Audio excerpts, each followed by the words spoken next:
This is Rag, and in this particular video we are going to discuss a very new chapter from 11th NCERT, that is photosynthesis in higher plants. हालांकि chapter नया नहीं है हमारे लिए, as usual 11th के सारे chapter हमारे लिए नए नहीं है, हमने सब पढ़ रखा है in class 9th, right? So before starting this chapter, let's discuss about the heading, because heading में हमें बहुत सारी चीजें पता चल जाती है चैप्टर में हमारे पास क्या क्या है. क्लियर? तो हमारे पास कुल मिला के हेडिंग में दो मेन वर्ड्स हैं, दैट इज आपका फोटोसिंथेसिस, जो कि बिल्कुल नया वर्ड नहीं अपने लिए, होप सो, है ना? And the second word is higher plants, and this is also not a very new word for us. We already know about the higher plants, but before going to discuss further, let's talk about the higher plants. So I hope कि आपने morphology chapter में एक word पढ़ा होगा कि higher plants is also called angiospermic plants. क्या है अपने पास? Angiospermic plants. और angiospermic plants are also called fruiting plants. Fruiting और you can say flowering plants, यानी कि वो पौधे जिन पे फ्लावर या फ्रूट आते हैं, बेसिकली वो पौधे जो हमें खाना देते हैं, राइट? उन्हीं को हम हाई प्लांट्स में कंसीडर करते हैं. Otherwise we very well know that plant kingdom, यानी कि ऑल ओवर द अर्थ पे जितने भी प्लांट्स हैं, उन प्लांट्स को जो प्लांट्स अर्थ पे जितने भी प्लांट्स हैं, we very well know that earth पे जितने भी प्लांट्स हैं उनको हमने 5 कैटेगरी में बांट रखा है, right? We have 5 phylums. First phylum is algae, or you can say algae. Second one is bryophytes. Third one is pteridophytes. Fourth one is gymnosperma, and the fifth one is angiosperma. अब हम जानते हैं कि हमारे अर्थ पे जितने भी पौधे पाए जाते हैं, they all are categorized into 5 different phylums. First category is algae, second one is bryophyte, third one is pteridophyte, and fourth one is gymnosperm, and the last one is angiosperma. तो प्लांट्स तो हमारे पास बहुत सारे हैं, right? algae ले लो, bryophyte ले लो, pteridophyte ले लो, gymnosperm ले लो, angiosperm ले लो. We have many plants all over the earth, but इस चैप्टर में हमें कौन से प्लांट्स के बारे में बात करना है, ये जानना बहुत ज्यादा इंपॉर्टेंट है. तो as we said, higher plants means angiospermic plants, और यू कैन से फ्रूटिंग और फ्लावरिंग प्लांट्स, यानी कि we are talking about this phylum only.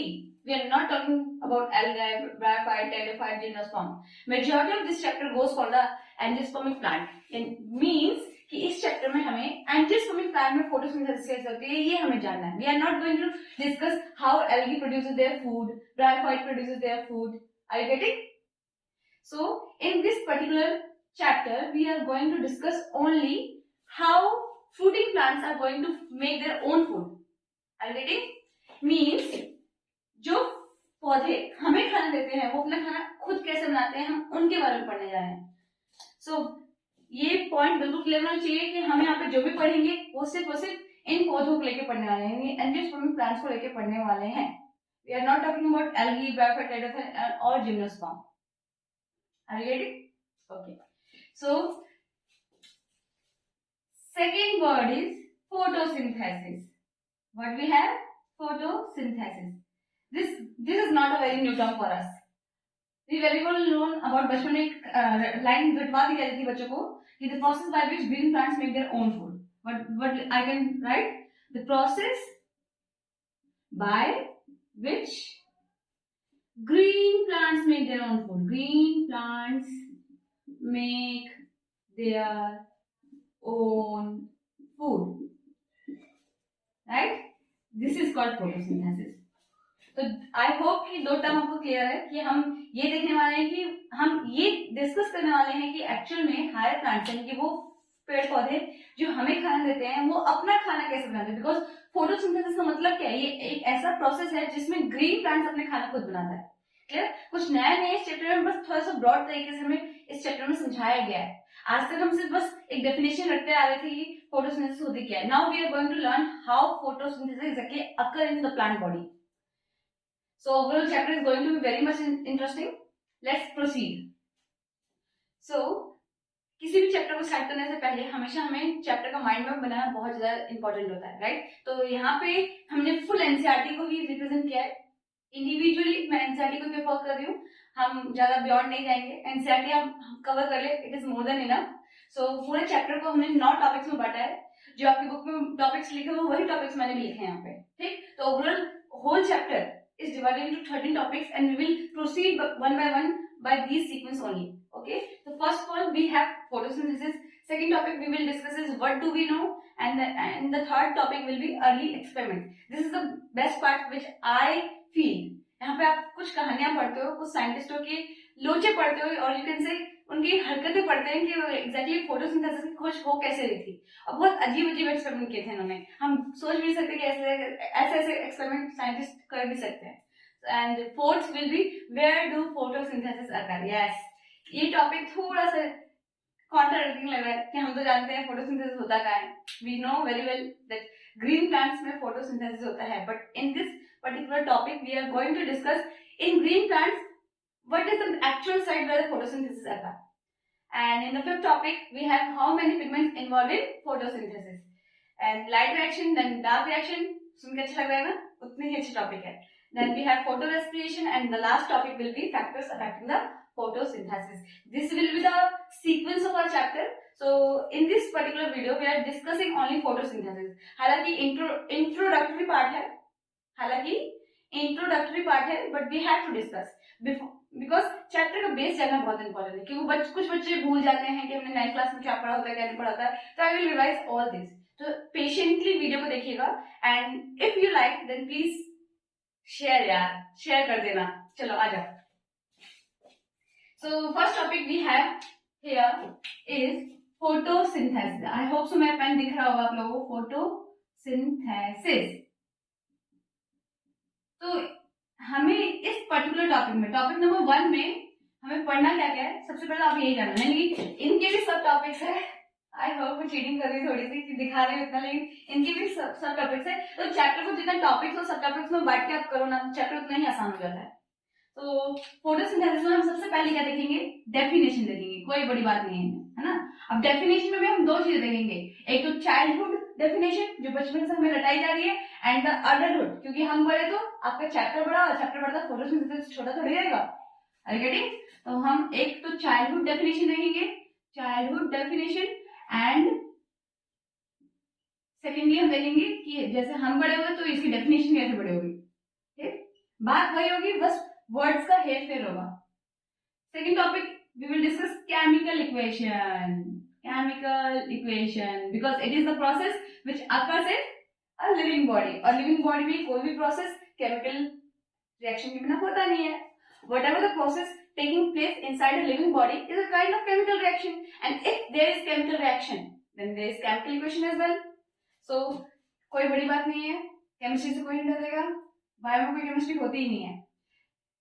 and if we talk about the third topic, then third topic will be yes features, but we will discuss features, और you can से इसकी खासियत। अब खासियत तो नहीं ले सकते, आप समझ लेना। फीचर्स मतलब फोटोसिंथेसिस की क्या क्या खासियत है, क्या क्या उसके फीचर्स हैं। इन द फोर्थ टॉपिक नहीं बढ़ाऊंगी इससे आगे, don't worry. In the fourth topic we only discuss importance. भाई इंपॉर्टेंस के बिना तो चलेगा नहीं ये chapter.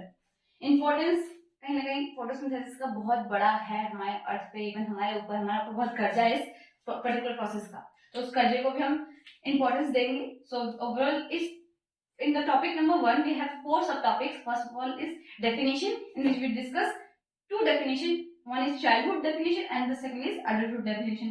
In second we have chemical equation, third we have features, fourth one is importance. Please note down कर लेना। So start करें, आ जाओ। ओके, तो सबसे पहले हमारे पास क्या है, डेफिनेशन। डेफिनेशन में अपने पास सबसे पहले कौन है, चाइल्डहुड डेफिनेशन। तो लिख लेते हैं फटाफट चाइल्डहुड डेफिनेशन में, क्योंकि कोई सब बच्चे जानते हैं कि what is photosynthesis, the process by which green plants make their own food. Green plants make their own food, this process is called photosynthesis. इसमें कोई नई बात नहीं थी, तो लेट्स, जो नई बात आएगी वो है आपके अडल्टहुड डेफिनेशन में, यानी बड़ा हो गया है आपका फोटोसिंथेसिस। तो अगर हम इसकी डेफिनेशन की बात करें तो before definition let's discuss one more thing. As we know from the earlier classes कि प्लांट क्या करता है, प्लांट एटमॉस्फेयर में CO2 लेता है, CO2 गैस, राइट, जमीन में से पानी लेता है और सनलाइट के प्रेजेंस में और क्लोरोफिल के प्रेजेंस में वो क्या बनाता है, ऑर्गेनिक कंपाउंड बनाता है जिसको हम ग्लूकोज बोलते हैं, और ऑक्सीजन गैस बनाता है एज अ बाय प्रोडक्ट. क्या बनाता है, oxygen gas as it's by product. तो this type of chemical reaction we have already read in earlier classes that plant utilizes CO2 and H2O in the presence of sunlight and chlorophyll to form organic compound that is glucose and releases O2 as their byproduct. And this whole reaction is called to be photosynthesis. Are you getting? तो यहाँ पे आपको याद रखना कि plant क्या करता है, CO2 लेता है, H2O लेता है सनलाइट के प्रेजेंस में. तो CO2 एटमॉस्फेयर में प्रेजेंट है, पानी जमीन में प्रेजेंट है, तो ये कोई नई बात नहीं है, ये हमारे पास एटमॉस्फेयर में CO2 होती है. लेकिन हम लोग फोटोसिंथेसिस क्यों नहीं कर पाते, प्लांट ही फोटोसिंथेसिस कर लेता है. पानी तो हम भी पीते हैं, कार्बन डाइऑक्साइड तो हमारे आसपास भी है, इवन तो हमारी बॉडी प्रोड्यूस भी करती है carbon dioxide. So why we are not able to do photosynthesis. हम क्यों खाना खाते हैं, ठीक, हम फोटोसिंथेसिस क्यों नहीं कर लेते, हम जादू क्यों नहीं बनाते कि धूप में जाके मुंह खोल के खड़े हो जाए, हमारी बॉडी में खुद ही खाना बन जाए. कुछ तो लोचा है ना अपनी बॉडी में. तो वो लोचा क्या है, we didn't have chlorophyll in our cell. हमारे सेल में क्लोरोफिल नहीं है. And this is the magical pigment which allow the plants to do photosynthesis. Are you getting? अगर हमारे सेल्स में भी यानी कि ह्यूमन सेल्स और एनिमल सेल्स के पास भी अगर क्लोरोफिल आ जाता then as sure कि हम भी क्या कर पाते, फोटोसिंथेसिस पे तो सब जादू, खाना पीना बंद, पढ़ाई लिखाई बंद. Are you getting? तो नेचर ऐसा नहीं चाहता. नेचर चाहता है कि आप लोग पढ़ाई लिखाई करो और बहुत ज्यादा मेहनत करो. तो आपके सेल में उसने क्लोरोफिल का प्रेजेंस नहीं दिया. ये प्रेजेंस कुछ ही लिविंग ऑर्गेनिजम्स में दिया जिसके पास क्लोरोफिल होगा. ऑल द ऑर्गेनिजम्स, देखो क्लोरोफिल से प्लांट के पास नहीं होता. There are some bacterias who also carry chlorophyll in their cell and whatever cell it is, अगर सेल के पास क्लोरोफिल है तो cell is able to perform photosynthesis. Are you getting?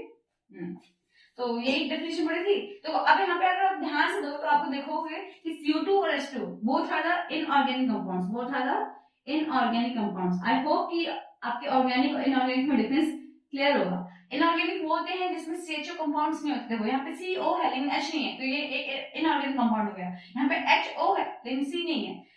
किसी भी कंपाउंड को ऑर्गेनिक होने के लिए बायो में बता रहे, केमिस्ट्री में पढ़ेगा ना, बायो में आप कभी भी पढ़ोगे तो याद रखना CHO containing compounds are called organic compounds.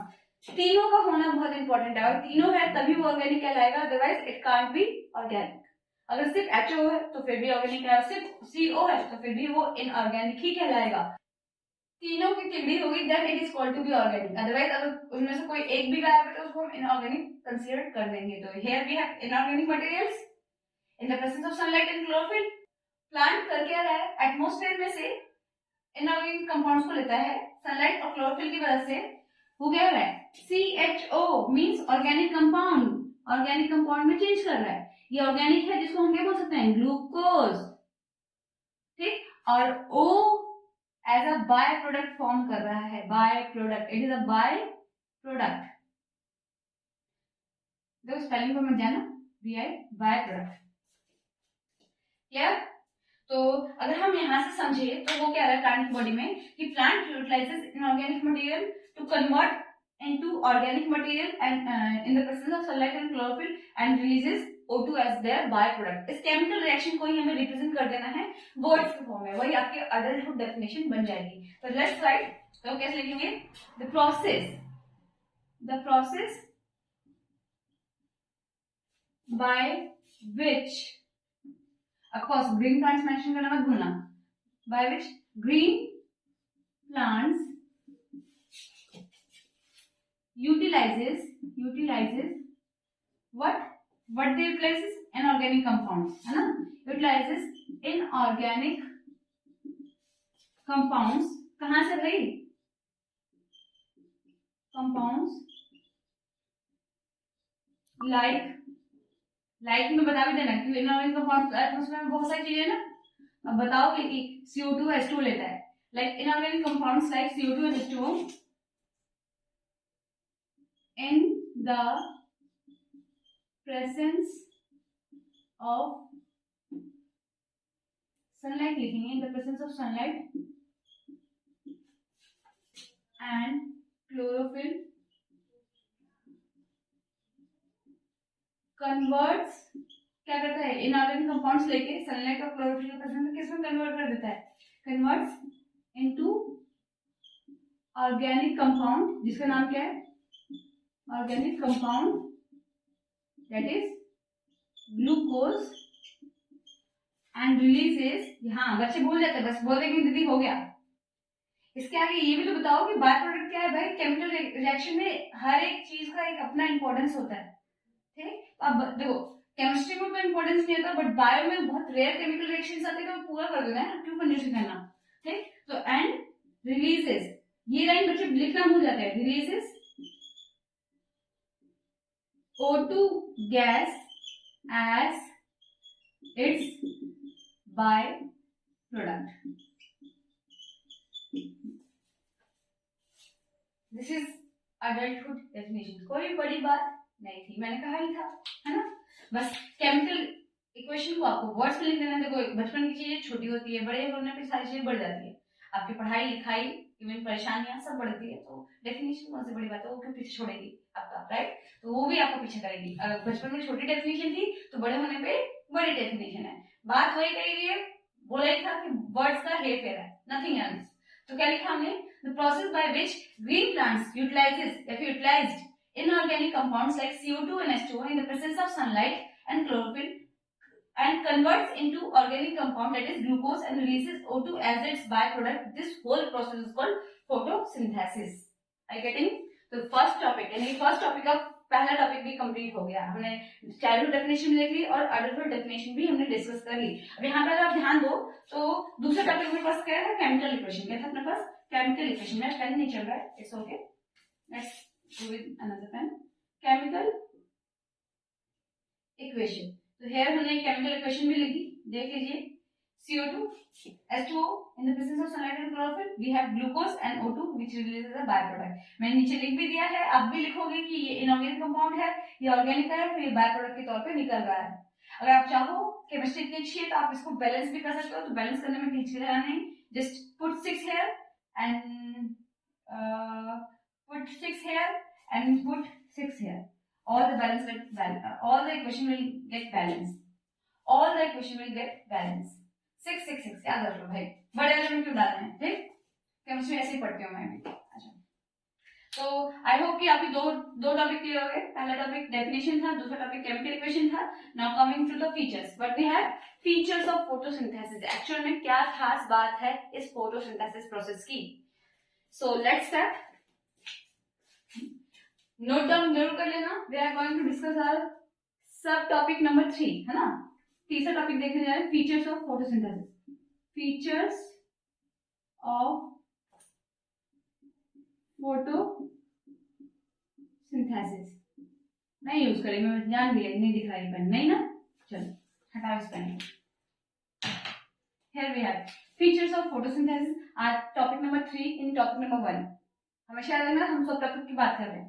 तो we have in total 1 2 3 4 and 5 major features of photosynthesis. देखो खासियत पे आए तो फोटोसिंथेसिस अपने आप में बहुत खास रिएक्शन है, बट हम ज्यादा खासियत की बात नहीं करेंगे, हम टोटल एनसीईआरटी में मेंशन 5 चीजों के बारे में बात करेंगे, 5 वर्ड्स के बारे में बात करेंगे। देखो वी ऑलरेडी नो कि प्लांट क्या कर रहा है, एटमॉस्फेयर में से एटमॉस्फेयर में कि अपनी सराउंडिंग में से इनऑर्गेनिक कंपाउंड्स को उठाता है और ऑर्गेनिक कंपाउंड में चेंज करके O2 को एज अ बाय प्रोडक्ट निकाल दे रहा है। यानी कि वो अपने सराउंडिंग में से फिजिकल चीजों को उठा रहा है। फिजिकल मीन्स क्या, हवा पानी, राइट। हवा और पानी तो ले रहा है, हवा में क्या CO2 ले रहा है, पानी में क्या ले रहा है, पानी ले रहा है भाई, ठीक। तो CO2 और H2O को ले रहा है वो, यानी फिजिकल फॉर्म को ले रहा है और केमिकल में चेंज कर दे रहा है। किसमें चेंज कर रहा है, glucose is kind of chemical, right. तो केमिकल में चेंज कर दे रहा है, इसलिए इसको हम क्या बोलते हैं, photosynthesis also called physio chemical reaction. नया वर्ड है, photosynthesis also called physiochemical reaction। and why it is called so, because it utilizes physical form of compounds and and react why it is called physiochemical reaction, because ये क्या कर रहा है, अपने surrounding में से फिजिकल फॉर्म्स को उठा रहा है और केमिकल में चेंज कर रहा है. यार हवा, राइट, हवा और पानी बहुत ज्यादा फिजिकल फॉर्म, एंड दोनों को क्या कर रहा है, केमिकल में चेंज कर रहा है. यानी ग्लूकोज इज अ केमिकल जो कि प्लांट की बॉडी में बन रहा है. तो ओवरऑल फिजियोकेमिकल रिएक्शन भी हम इसे बोलते हैं. तो पहला फीचर यही है कि photosynthesis is also called physiochemical reaction. The second will be not new for you, it is anabolic reaction. सेकंड क्या है अपने पास, एनाबॉलिक रिएक्शन. एनाबॉलिक रिएक्शन से पहले एक वर्ड अपने पास मेटाबॉलिज्म. आज बता रही हूँ, उसके बाद से कभी नहीं बताऊंगी, सीधा पूछूंगी. क्लियर? तो मेटाबॉलिज्म मींस केमिस्ट्री में जो केमिकल रिएक्शंस होती है, बायो में उसी को मेटाबॉलिज्म बोलते हैं. Chemical reactions which occurs inside a living body, which occurs inside a living body. तो वो सारी केमिकल रिएक्शंस जो कि किसी भी लिविंग बॉडी के अंदर होती है उसको हम क्या बोलते हैं, मेटाबॉलिज्म. और मेटाबॉलिज्म दो टाइप की होती है. ये सिंपल सी बात है, हमारी बॉडी में जो केमिकल रिएक्शंस हो रही है उसको तो मेटाबॉलिज्म बोल रहे हैं. प्लांट की बॉडी में जो हो रहा है केमिकल रिएक्शन, तो पूरी बॉडी केमिकल रिएक्शंस चल रही है. तो ओवरऑल पूरी बॉडी में क्या चल रहा है, मेटाबॉलिज्म. और मेटाबॉलिज्म में क्या चीजें हो रही होंगी, या तो कोई चीज बन रही होगी या तो कोई चीज टूट रही होगी. तो कोई चीज अगर टूटती है, मान लो ये एक बड़ा कोई कंपाउंड था, ये अगर पार्टिकल्स में टूट रहा है तो it is also kind of metabolism, because chemical reaction से ही टूट रहा होगा. एंड और छोटे छोटे पार्टिकल्स मिलकर क्या बना रहे हैं, एक बड़ा कंपाउंड बना रहे हैं, उसको होता है एनाबॉलिज्म. तो overall metabolism is of two type. One is catabolism where one substance is break down into many small substances, and anabolism means when many small particles combine together to form a big compound. Anabolism. तो अगर आपको ये topic समझ में आया है, metabolism क्या होता है, मेटाबॉलिज्म के क्या टाइप होते हैं, तो आप अगर फोटोसिंथेसिस को देखो तो वो क्या है, वहां पे CO2 ले जा रहा है और H2O ले जा रहा है, H2O, और क्या बन रहा है, C6H12O6. गैस तो रिलीज हो जा रही है, O2 तो गायब हो जा रही है ना, ये तो गैस के फॉर्म में बाय प्रोडक्ट के फॉर्म में निकल जाएगी. तो यहाँ पे अगर आप ध्यान दो, O2 को भूल जाओ, बाय प्रोडक्ट को मेनली हमें नहीं देखना है यहाँ पे. तो यहाँ पे क्या देख रहे हैं, दो छोटी छोटी चीजें CO2 और H2O मिलकर एक बड़ा सा कंपाउंड बन रहा है. तो ये क्या हुआ, दो छोटी छोटी चीजें मिलके एक बड़ा कंपाउंड बना है. तो means it is a kind of anabolic reaction. यानी कि आपका फोटोसिंथेसिस का दूसरा फीचर क्या है, it is a kind of anabolic reaction.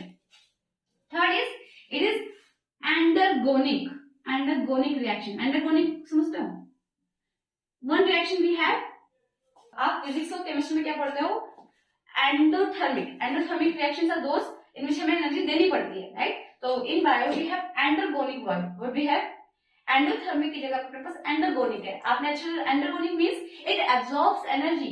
This process requires energy. Without energy it can't be happen.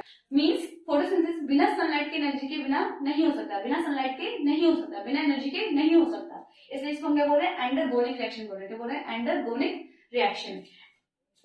And the fourth is enzyme linked process. Enzyme linked process. Are you getting? Enzyme linked process means photosynthesis का जो process है, यानी plant body में जो प्रक्रिया है खाना बनने की, वो बिना एंजाइम्स के नहीं हो सकती. ये कोई नई बात नहीं है, हमने बायोमोलिक्यूल में भी डिस्कस कर रखा है कि एक्चुअल में हमारी बॉडी में कोई भी रिएक्शन विदाउट एंजाइम नहीं हो सकती. हमारी बॉडी क्या, लिविंग बॉडी, यानी कि दुनिया में जितने भी लिविंग जीव हैं, यानी कि जितने भी जीव हैं, उन सबकी बॉडी में अगर कोई भी काम होता है तो वहां पे एंजाइम्स का होना बहुत ज्यादा जरूरी है. विदाउट एंजाइम हमारी बॉडी में एक भी चीज नहीं हो सकती, एक भी केमिकल रिएक्शन, एक भी मेटाबॉलिज्म नहीं हो सकता. Every metabolism requires enzyme. तो प्लांट कोई नया चीज थोड़ी, वो भी तो लिविंग है. तो वो लिविंग है तो उसके पास एंजाइम लिंक प्रोसेस होगा. यानी फोटोसिंथेसिस बहुत बड़ा प्रोसेस है ना. फोटोसिंथेसिस तो बहुत इंपॉर्टेंट प्रोसेस है प्लांट की बॉडी के लिए. तो ये पूरा प्रोसेस एंजाइम के थ्रू रेगुलेट होता है. इसलिए विदाउट एंजाइम प्लांट की बॉडी में फोटोसिंथेसिस नहीं हो सकती. इसलिए क्या बोल रहे हैं, चौथा feature it is a enzyme linked process. Without enzyme it can't be happen in plant body. And the last and the least and the most importantly the fifth important feature of photosynthesis, it is a kind of redox reaction. ये क्या आपका redox reaction है. and we very well know redox reaction क्या होती है. एक ऐसी reaction जहाँ पे oxidation as well as reduction दोनों हो रही हो. एक ऐसी रिएक्शन जिसमें ऑक्सीडेशन और रिडक्शन दोनों साथ में हो तो उसे हम क्या बोलते हैं, रिडॉक्स रिएक्शन. तो फोटोसिंथेसिस में भी आपका ऑक्सीडेशन और रिडक्शन दोनों हो रहा होता है, that's why it is called to be redox reaction. अब सवाल उठता है कि किसका रिडक्शन हो रहा है, किसका ऑक्सीडेशन हो रहा है, क्योंकि सबस्ट्रेट तो हमारे पास दो ही है, एक तो CO2 और दूसरा H2O। तो CO2 और H2O में से एक्चुअल में कौन सी चीज ऑक्सीडाइज हो रही है, कौन सी चीज रिड्यूस हो रही है, ये इंपॉर्टेंटली क्वेश्चन आ सकता है। तो एक बार देख लेते हैं, आपको समझ में आ जाएगा। I am writing the chemical reaction. So we have two substrate here and two processes, reduction and oxidation। तो बेसिकली ये फंडा तो क्लियर है कि इन दोनों में से किसी एक का रिडक्शन होगा, एक का ऑक्सीडेशन होगा। तो आपको याद रखना है कि H2O का क्या होता है, ऑक्सीडेशन होता है। क्या होता है, ऑक्सीडेशन, यानी कि H2O ऑक्सीडाइज होके O2 बनाता है, whereas CO2 का क्या होता है, reduction, and we can say reduction। दिख रहा है, कोने में चली गई मैं, हाँ। सो आपको याद रखना है इस प्रोसेस में कि एक्चुअल में CO2 plus H2O forms in the sunlight and chlorophyll के प्रेजेंस में C6H12O6 यानी ग्लूकोज, और O2 जो बन रहा है, यहाँ पे water will oxidize and glucose is form by the reduction of CO2, यानी कि यहाँ पे रिडक्शन होगी, यहाँ पे ऑक्सीडेशन होगी। तो आपको याद रखना है CO2 की रिडक्शन होती है और रिड्यूस होकर वो ग्लूकोज बनाता है, और H2O का ऑक्सीडेशन होता है जो ऑक्सीडाइज होकर O2 बनाता है। This is all about features of photosynthesis. तो फीचर ऑफ फोटोसिंथेसिस में बस टोटल 5 चीजें थी, मन में याद कर लेंगे 5 चीजें। सबसे पहले ये फिजियोकेमिकल रिएक्शन है, दूसरा ये एनाबॉलिक रिएक्शन है, तीसरा ये एंडरगोनिक रिएक्शन है, चौथा ये एंजाइम लिंक प्रोसेस है, यानी एंजाइम लिंक रिएक्शन है और प्रोसेस भी कह सकते हैं आप, और पांचवा क्या है, रिडॉक्स रिएक्शन है। रिडॉक्स रिएक्शन में एक बात करनी है कि H2O ऑक्सीडाइज होता है ऑक्सीजन देने के लिए, और CO2 का रिडक्शन होता है ग्लूकोज फॉर्म करने के लिए। तो CO2 का रिडक्शन होगा, H2O का ऑक्सीडेशन होगा, दोनों साथ में होता है, तो हम क्या बोलते हैं, it is a kind of redox reaction. Clear? So last in the list topic, ये टॉपिक भी बहुत ज्यादा इंपॉर्टेंट है। So importance of photosynthesis, here we have at the last topic of topic number 1, that is importance of photosynthesis. तो photosynthesis की importance क्या है exactly? आपको पता है ना कि अर्थ पे, नहीं पता तो आज जान लो कि अर्थ पे ओवरऑल एनर्जी कहाँ, ओवरऑल एनर्जी का सोर्स कौन है? सोलर एनर्जी, सन है। Sun is the basic energy source on the earth. Sun की एनर्जी से बाकी सारी एनर्जी जनरेट हो पाती है। Are you getting? हमेशा याद रखना, sun is the source of energy on the earth, and sun की एनर्जी से फिर बाकी सारी एनर्जी जो भी आप पढ़ते हो, wind energy, hydrostatic energy, etc। ठीक, मुझे तो नहीं पता, बट इतना जरूर पता है कि सन इज द बेसिक और the main source of energy on the अर्थ। अब सन की एनर्जी को ट्रैक करने की एबिलिटी हमारे पास तो नहीं है ना? सन की एनर्जी को ट्रैक करने की एनर्जी हमारे पास नहीं है, because we do not have chlorophyll और photo sensitive pigments right in our body. So plant क्या करता है, जब सन से एनर्जी आती है उस एनर्जी को ट्रैप करता है, उस एनर्जी को यूटिलाइज करता है अपने खाना बनाने की प्रक्रिया में, यानी कि अपना खाना बनाता है उससे, और अपने आप को जिंदा रख के फिर बाकी दुनिया को जिंदा रखता है। देख रहे हो, यहाँ पे सन है, ये प्लांट है और ये हम है। तो ये कर क्या रहा है, सन से जितनी भी एनर्जी आ रही है ये ट्रैप कर रहा है, प्लांट ट्रैप कर रहा है, और प्लांट ट्रैप कर क्या है, ये प्रोसेस कर रहा है जिसका नाम फोटोसिंथेसिस है। और फोटोसिंथेसिस की वजह से ही, क्योंकि फोटोसिंथेसिस ने ही प्लांट को जिंदा रखा है, और प्लांट जिंदा है तो अल्टीमेटली वी आर अलाइव और अर्थ इज सस्टेनिंग। तो ओवरऑल पूरे अर्थ को सस्टेन करके रखा है प्लांट ने, इस एबिलिटी के थ्रू, इस प्रोसेस के थ्रू। इतना इंपॉर्टेंट प्रोसेस है because this process have the energy और have the quality to absorb the energy from the sunlight. इस प्रोसेस की वजह से प्लांट जिंदा है, प्लांट की वजह से हम जिंदा है, प्लांट जिंदा है तो हम जिंदा है। Are you getting? तो बुक में लिखा है it is a basic source of energy, basic source. हालांकि मैंने क्या बताया कि sunlight is the basic source of energy on earth, और सनलाइट के बाद सनलाइट की एनर्जी हम तो ट्रैप नहीं कर पा रहे ना, राइट? तो सनलाइट की एनर्जी प्लांट ट्रैप कर रहा है टू डू फोटोसिंथेसिस, और अल्टीमेटली फोटोसिंथेसिस की वजह से अर्थ की पूरी लाइफ सस्टेन हो रखी है। तो वही लिखे हैं basic source of energy on अर्थ मान लो, और प्राइमरी सोर्स ऑफ फूड भी बोल सकते हो। प्राइमरी सोर्स ऑफ फूड मतलब फोटोसिंथेसिस की वजह से ही खाना हमें मिल पा रहा है, ठीक? Primary source of food on earth. Plant की इसी एबिलिटी की वजह से फोटोसिंथेसिस हो पाती है। प्लांट के इसी पर्टिकुलर प्रोसेस के थ्रू पूरी अर्थ आज सस्टेन कर पा रही है, पूरी अर्थ पर लाइफ है आज, ठीक। And second is also responsible for the balance of O2 in atmosphere. हमारे वायुमंडल में जितना भी ऑक्सीजन गैस है उसका मेंटेनेंस भी फोटोसिंथेसिस प्रोसेस के थ्रू ही होता है। अगर फोटोसिंथेसिस नहीं, then we do not have oxygen, and if do not have oxygen, then surely we do not have any kind of animal. So this is all about first topic. We will discuss next topic in the next video. Till stay tuned. Bye.